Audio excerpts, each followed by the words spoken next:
Good morning, guys, and welcome back to my channel. We are switching it up today from a beauty, hair, nail, or clothing video because recently when I was at Walmart, aka Wally World, this book jumped off the shelf at me, probably because it's pink. This is called Life. An obsessively grateful, undone by Jesus, genuinely happy and not faking it through the hard stuff kind of 100-day devotional. Now, I've only read one devotional in here. It's for 100 days. And so far what I get from it is that this is about happiness, kind of like the biblical meaning of happiness and just like what real happiness is. And I've never seen like a Christian devotion that really that was like the theme was happiness. I never really seen that before. This really called out to me. Over the next several months, I'm going to be using this book to create some content for my channel that is kind of more spiritual, uplifting, and really about what's important. So this is going to be exciting, a little series on my channel, and today we're going to get into the first, I keep wanting to say first chapter, but just the first devotion. And I hope you guys will come along with me and check it out because this is different to me and it's interesting.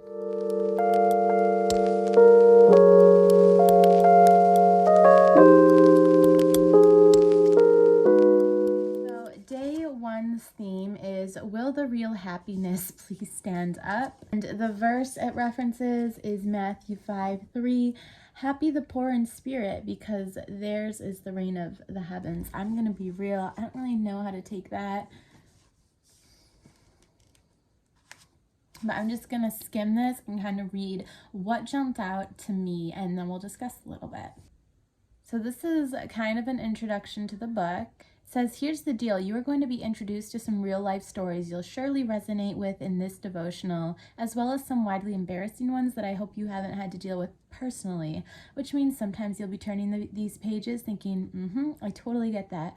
Well, other times you'll probably be reading along thinking this chick ain't right. And by the way, the author, I don't know why I forgot to say that, is Lisa Harper. So a little bit about her. She holds a Master of Theological Studies from Covenant Seminary and a doctorate in progress at Denver Seminary. So she's currently a student as well. She's been in vocational ministry for 30 years and has written 19 books.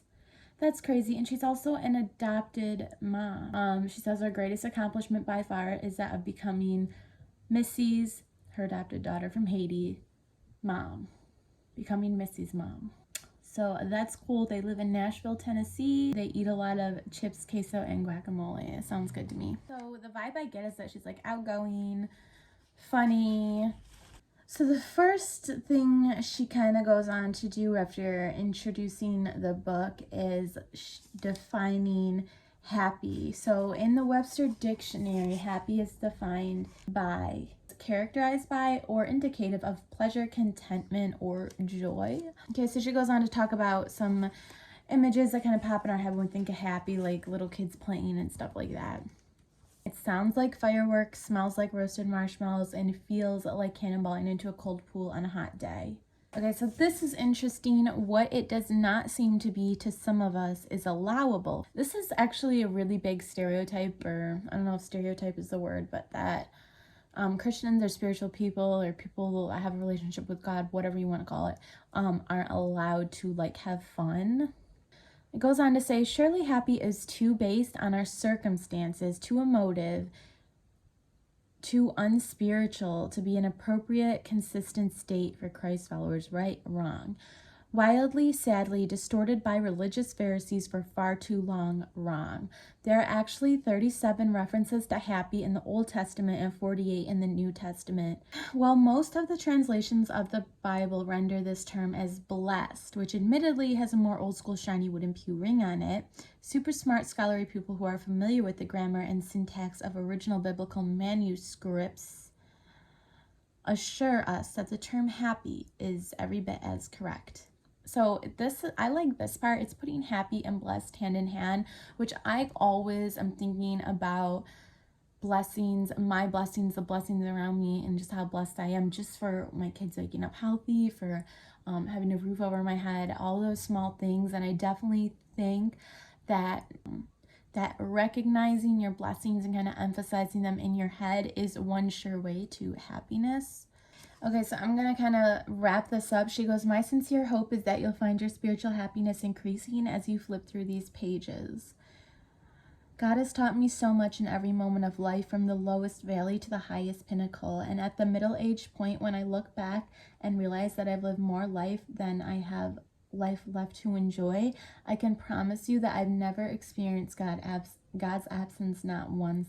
Whether I was laughing so hard there were tears running down my face, or grieving so deeply that I ran out of tears, I can trace His sovereign, steadfast compassion through every single season. I firmly believe you'll find our Creator, Redeemer, to be perfectly faithful and compassionate in the highs and lows of your life too. So let's dive into this devotional and run hard towards Jesus together, knowing we'll inevitably share some falls and belly laughs along the way. So she ends each devotion with like kind of some discussion questions. She said, when's the last time someone described you as happy? Have you ever thought about happiness as being a sacred thing in both the hard and the good times? Why or why not? How can your external disposition better reveal your internal relationship with God? I can do better at self-control, not losing my temper, and being like peaceful and patient. So that is day 1 of the Lisa Harper's life devotion. I hope you guys like this video. If you want me to continue on with this, I'll make a video for every single day, or I don't know about that, but yeah, if you want me to continue on with this and you're enjoying this this read along / discussion with me, then just leave a comment.